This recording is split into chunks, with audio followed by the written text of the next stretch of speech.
എല്ലാം വെട്ടിപ്പിടിച്ച നിനക്ക് നഷ്ടപ്പെടാൻ ഒരുപാടുണ്ട്. എനിക്കാണെങ്കിൽ മേലും കീഴും നോക്കണ്ട.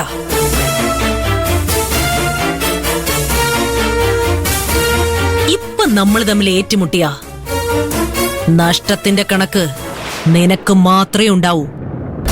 എനിക്ക് നഷ്ടം വരുത്താൻ മാത്രം നീ വളർന്നിട്ടില്ല അക്ഷരേ. ഞാൻ ഇത്രയല്ലേ വളർന്നിട്ടുള്ളൂ. എന്നിട്ടും ഞാൻ തനിക്ക് കോടികളുടെ നഷ്ടം ഉണ്ടാക്കിയില്ലേ?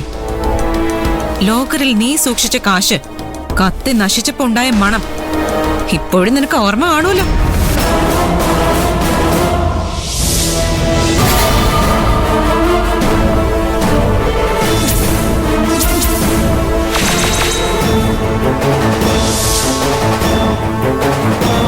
രാഘവ മാഷ് അടക്കമുള്ളവർക്ക് സ്ഥലം തിരിച്ചു കൊടുക്കേണ്ടി വന്നതും ജസ്റ്റിന്റെ കുടുംബത്തിന് നഷ്ടപരിഹാരം കൊടുക്കേണ്ടി വന്നതും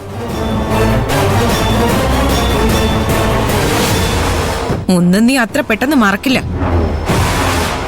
ഞാൻ ഒറ്റയ്ക്ക് നിനക്ക് ഇത്രയും പണി തന്നിട്ടുണ്ടെങ്കിൽ ഇപ്പൊ എന്റെ കൂടെ ആന്റി ഉണ്ട്.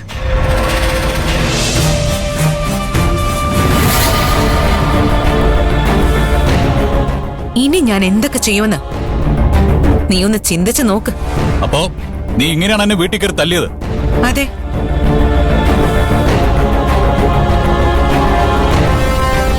ആ അടി അവസാനത്തേതാകുമെന്ന് നീ കരുതണ്ട.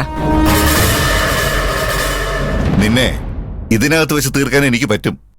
എന്നാ നീ അതൊന്ന് ചെയ്ത് കാണിക്കേ. ഇതിനു മുമ്പ് നീ ഇവളെ കൊല്ലാനയച്ചവളുടെ ഗതി നീ കണ്ടതല്ലേ? ഇതെന്റെ കോട്ടയാ. പിന്നെ ജയിലിന് പുറത്തും നീ സുരക്ഷിതനാണെന്നൊന്നും കരുതണ്ട. ഇപ്പൊ ഗിരി നിന്റെ കൂടെ ഇല്ല.